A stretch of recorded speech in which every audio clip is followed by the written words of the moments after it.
Elza reads A Game of Thrones by George Martin. Chapter 18. Catelyn. We will make King's Landing within the hour. Catelyn turned away from the rail and forced herself to smile. Your armen have done well by us, Captain. Each one of them shall have a silver stag as a token of my gratitude. Captain Maria Timotous favoured her with a half-bow. You are far too generous, Lady Stark. The honour of carrying a great lady like yourself is all the reward they need. But they'll take the silver anyway. Maria smiled. As you say. He spoke the common tongue fluently, with only the slightest hint of a Tarashi accent. He had been plying the narrow sea for 30 years, he told her, as oarman, quartermaster, and finally captain of his own trading galleys. The Storm Dancer was his fourth ship and his fastest, a two-masted galley of 60 oars. She had certainly been the fastest of the ships available in the wide harbour when Catelyn and Sir Roger Castle had arrived after the headlong gallop down river. The Tirashi were notorious for their avarice, and Sir Roderick had argued for hiring a fishing sloop out of the Three Sisters, but Catelyn had insisted on the galley. It was good that she had. The winds had been against them much of the voyage, and without the galley's oars they'd still be beating their way past the fingers, instead of skimming toward King's Landing and Journey's End. So close, she thought. Beneath the linen bandages, her fingers still throbbed where the dagger had bitten. The pain was a scourge, Catelyn felt, lest she forget. She could not bend the lost two fingers in the left hand, and the others would never again be dexterous. Yet there was a small enough price to pay for Bronn's life. Sir Roderick chose that moment to appear on deck. My good friend, said Maria through his forked green beard. The Tirashi loved bright colours, even in their facial hair. It is so fine to see you looking better. Yes, Sir Roderick agreed. I haven't wanted to die for almost 2 days now. He bowed to Catelyn. My lady? He was looking better. A shade thinner than he had been when they set out from White Harbour, but almost himself again. The strong winds in the bight and the roughness of the narrow sea had not agreed with him, and he'd almost gone over the side when the storm seized them unexpectedly off Dragonstone. Yet somehow he had clung to a rope until 3 of Maria's men could rescue him and carry him safely below decks. The captain was just telling me that our voyage is almost at an end, she said. Sir Roderick managed a wry smile. So soon? He looked odd without his great white side whiskers, smaller somehow, less fierce, and 10 years older. Yet back on the bight it had seemed prudent to submit to a cruiseman's razor after his whiskers had become hopelessly befuddled for the 3rd time while he leaned over the rail and retched into the swirling winds. I will leave you to discuss your business, Captain Maria said. He bowed and took his leave of them. The galley skimmed the water like a dragonfly, her oars rising and falling in perfect time. Sir Roderick had the rail and looked out over the passing shore. I have not been the most valiant of protectors. Catelyn touched his arm. We are here, Sir Roderick, and safely. That is all that truly matters. Her hand groped beneath her cloak, her fingers stiff and fumbling. The dagger was still at her side. She found she had to touch it now and then to reassure herself. Now we must reach the king's master-at-arms and pray that he can be trusted. Sir Aaron Santiger is a vain man, but an honest one. Sir Roderick's hand went to his face to stroke his whiskers and discovered once again that they were gone. He looked nonplussed. He may know the blade, yes, but my lady, the moment we go ashore we are at risk, and there are those at court who will know you on sight.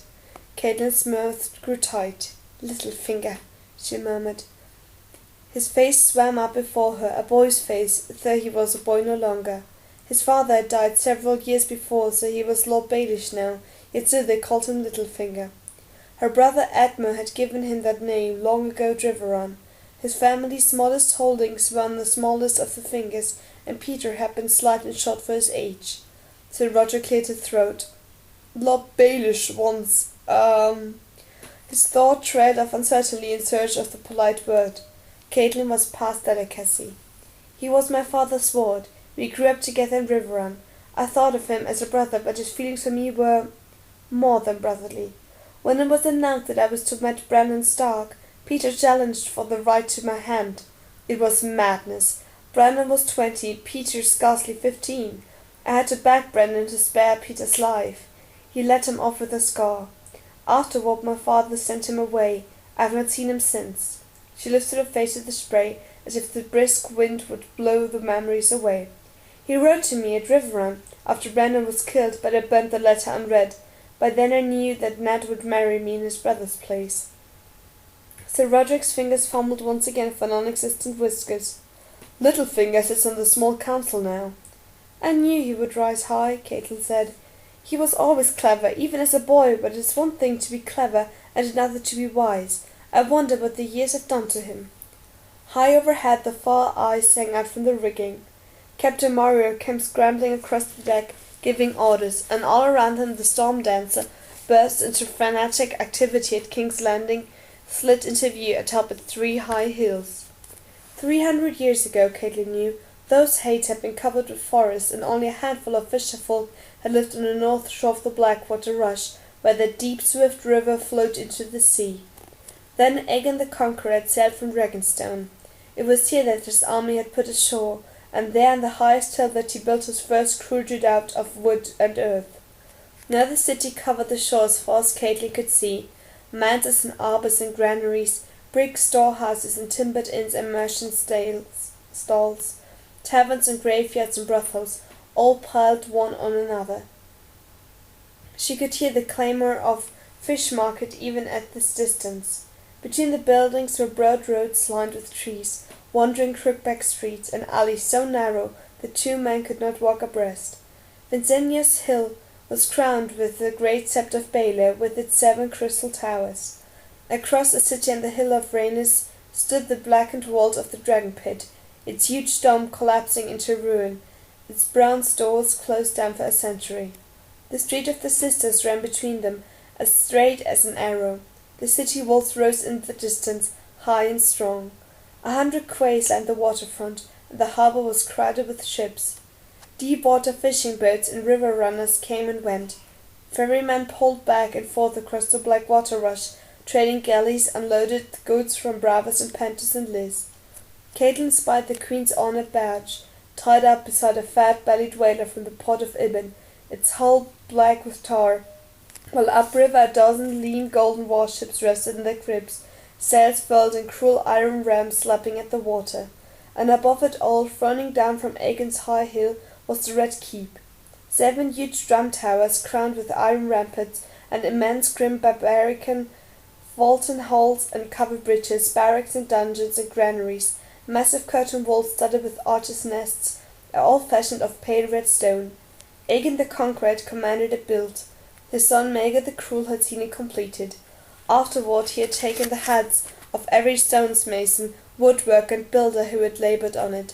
Only the blood of the dragon would ever know the secrets of the fortress the dragon lords had built, he wrote. Yet now the banners that flew from its battlements were golden, not black, and where the 3-headed dragon had once breathed fire, now pranced a crowned stag of House Baratheon. A high-masted swan ship from the Summer Isles was beating out from port, its white sails huge with wind. The storm dancer moved past it, pulling steadily for shore. "Milady," Sir Roderick said, "I have thought on how best to proceed while I lay abed. You must not enter the castle. I will go in your stead and bring Sir Aaron to you in some safe place." She studied the old knight as the galley drew near to the pier. Moria was shouting in the vulgar Valerian at the free cities. "You would be as much at risk as I would." Sir Roderick smiled. "I think not. I looked at my reflection in the water earlier, and scarcely recognized myself. My mother was the last person to see me without whiskers, and she's 40 years dead. I believe I'm safe enough, my lady."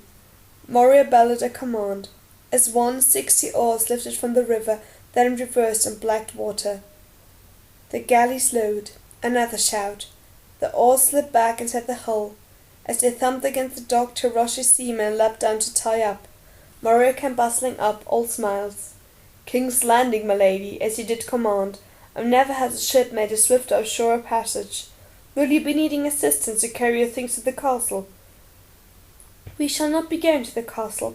Perhaps you can suggest an inn, some place clean and comfortable, and not too far from the river." The Tyroshi fingered his fog green beard. "Just so.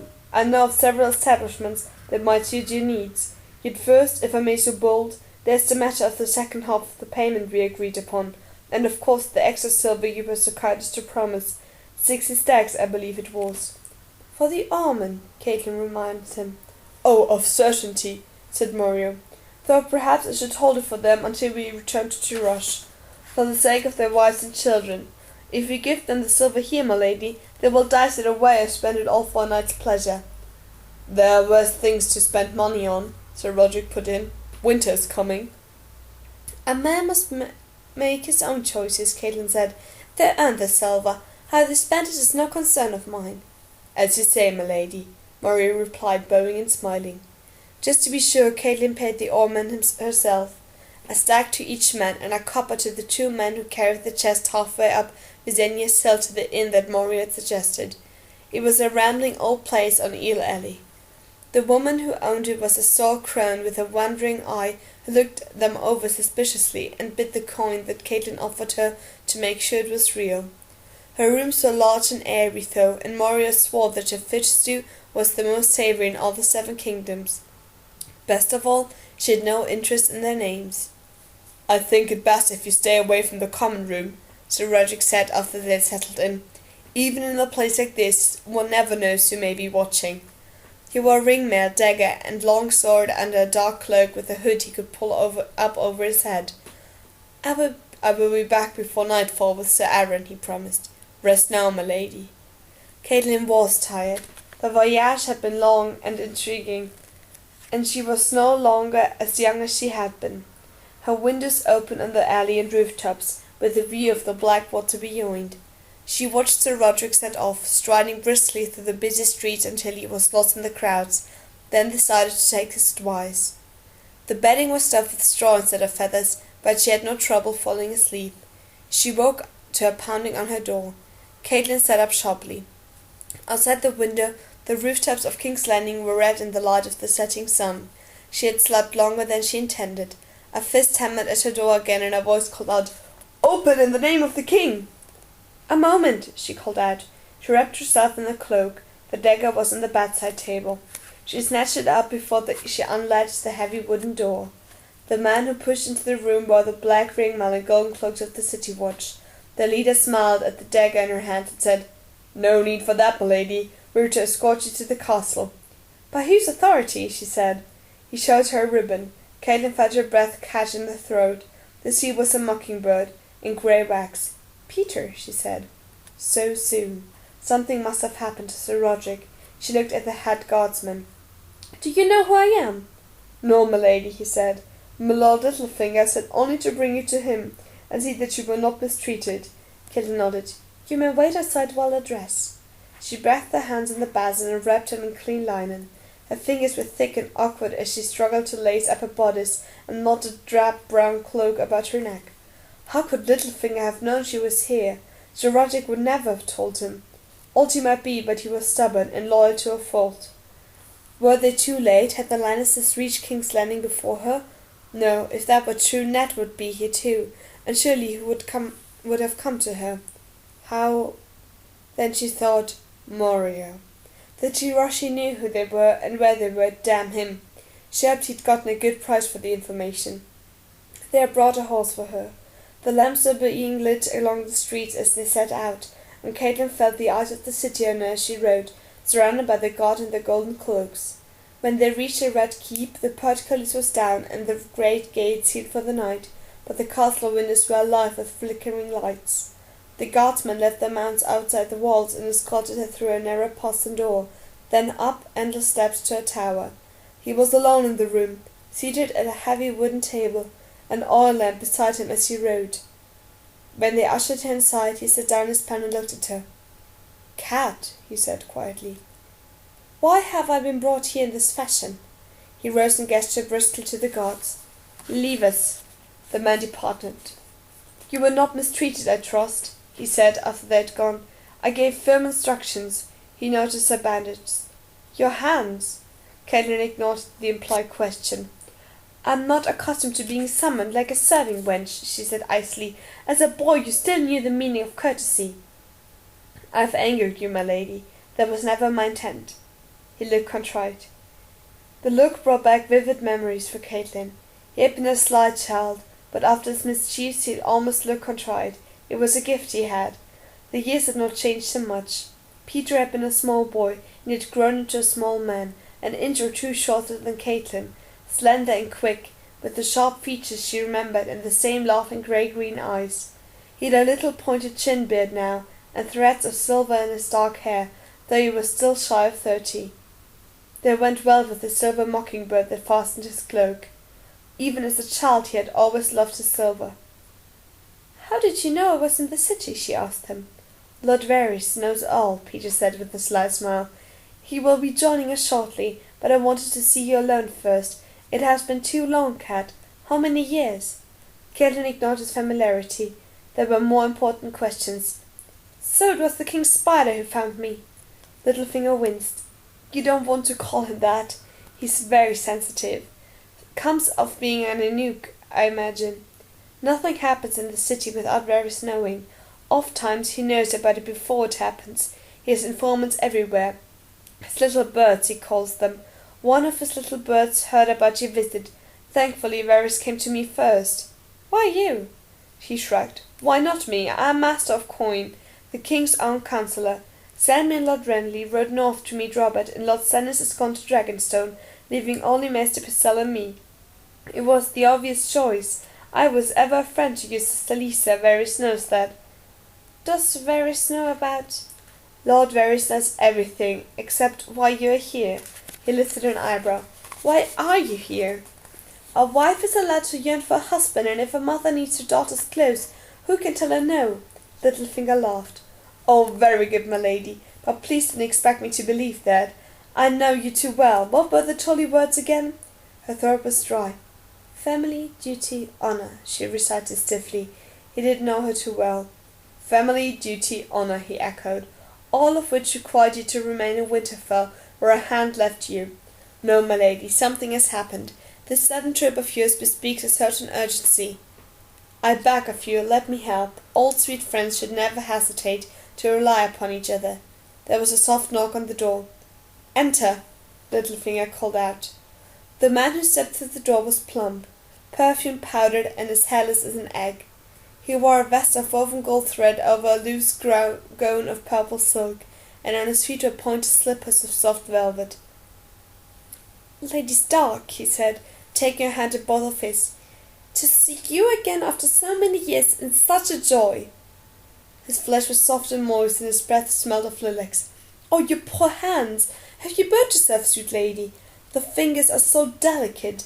Our good Maester Pycelle makes a marvellous salve. Shall I send for a jar?"